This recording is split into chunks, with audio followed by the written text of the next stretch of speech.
Hands-on, Insta360 review. In this account, we talk about technology, gadget, marketing, and whatever we want. So let's get started. The Insta360 is the successor to the 2-year-old Insta360, which currently sits at the top of our guide to the best 360 cameras. Despite the arrival of rivals like the GoPro Max and Canon Cam 8K, we found the One X offered the best blend of features, software, and user-friendliness for anyone looking to play with the many video tricks offered by 360-degree cameras. These include the ability to produce dynamic flat videos where the camera swoops around your frame, plus effects like the time-stopping bullet time look seen in movies like The Matrix. On the surface, the One X2 looks like a relatively minor upgrade with what looks like the same image sensor, for 5.7K video and 18MP stills, and a similar pill-like design.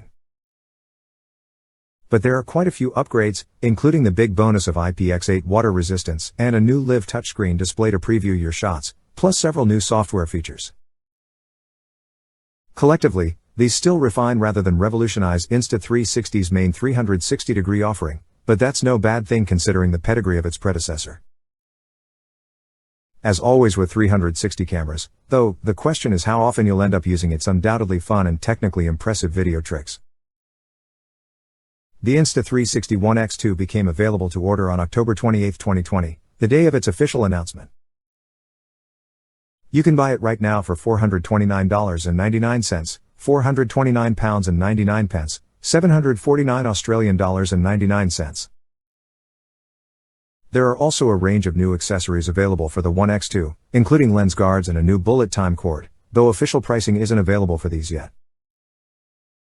That launch price for the One X2 is slightly higher than its predecessor's original asking price of £399.99/£409.95 back in 2018, though that increase is no higher than the rate of inflation since then.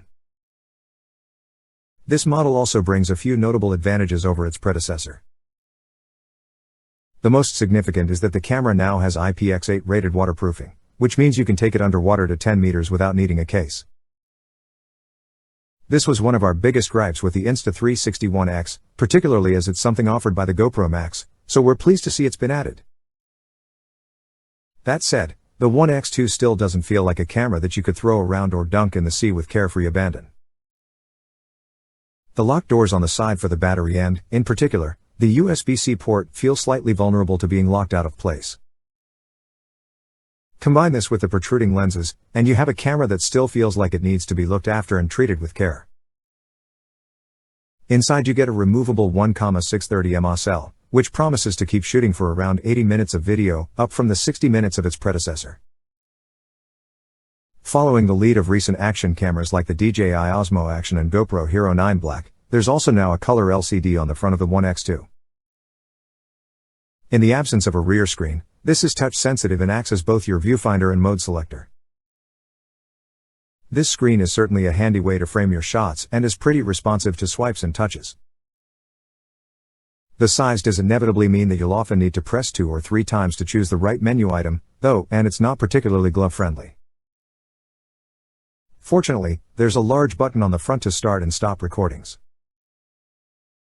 On the base of the One X2 you'll find a standard tripod mount, which screws into accessories like the optional invisible selfie stick or any other accessory you have with a 1/4 inch screw.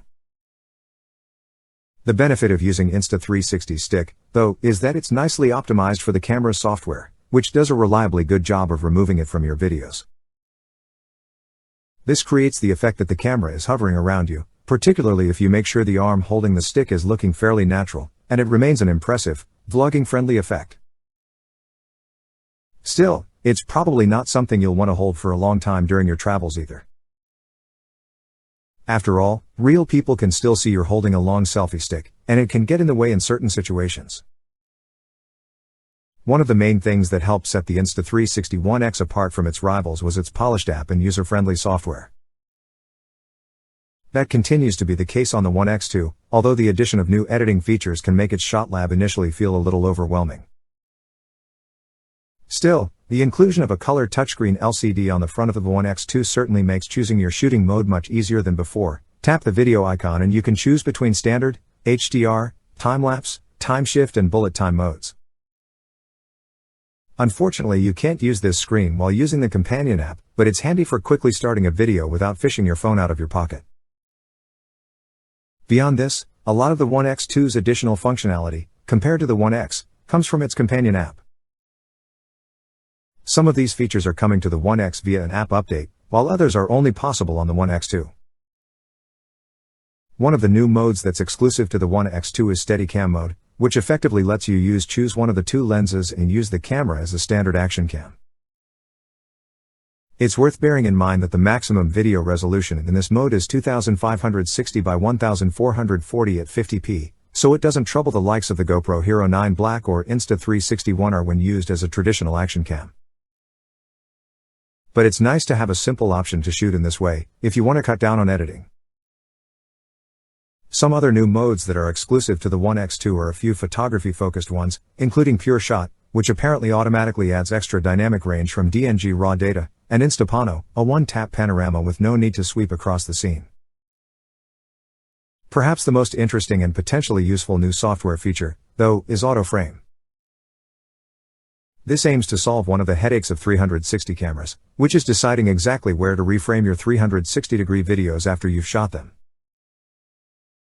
Hit the new icon in the bottom left-hand corner of the app and it'll analyze your video, then suggest several possible highlights that you'll want to include in your final edit. It's a potentially handy addition that did pick out some useful clips from our 360-degree videos, but the downside is the process takes a while, a few minutes for a 1-minute video, and did make our iPhone 11 Pro run quite hot. This also reflects a broader issue that's worth noting: you'll need a fairly recent phone or tablet to make the most of the Insta360 One X2's app. For iPhones, you need a model with the A11 chip or above, effectively anything from the iPhone 8s Plus onwards, while on Android you'll ideally need a phone that has a Qualcomm Snapdragon 845, Exynos 9810 or Kirin 980 chip or above, think Samsung Galaxy S9 or Huawei Mate 20 and up. You can still use the app with an older phone, but the usability will take a hit and processor-intensive features like autoframe will likely be beyond it. It's a little too early for us to be conclusive about the Insta360 One X2's video and image quality, given our brief time with it and the fact that our sample was running pre-release firmware. So far, though, we'd say it looks similar to the One X in terms of quality, which is to be expected given that it appears to have an identical image sensor that shoots 5.7K video and 18MP stills with a maximum bitrate of 100 megabits per second. Insta360 has included some processing refinements, including in-camera color rendering and improved low-light performance, and it certainly appears to handle challenging scenes with mixed lighting well, particularly when you shoot in HDR mode. But we'll need a little longer with its final firmware before making any conclusive judgments. Also, outright image quality is never going to be a strength of 360 cameras. That 5.7K video resolution is there to give you the wiggle room to punch into frames and choose your 1080p highlights. Also, when you're in Steadicam mode, using only one of the lenses, you can only shoot an equivalent of 2.7K video with a very wide-angle lens, so as a traditional action cam it can't compete with the very best action cams. What you do get in return is incredible versatility, thanks to the ability to capture everything in a scene simultaneously and reframe your videos later.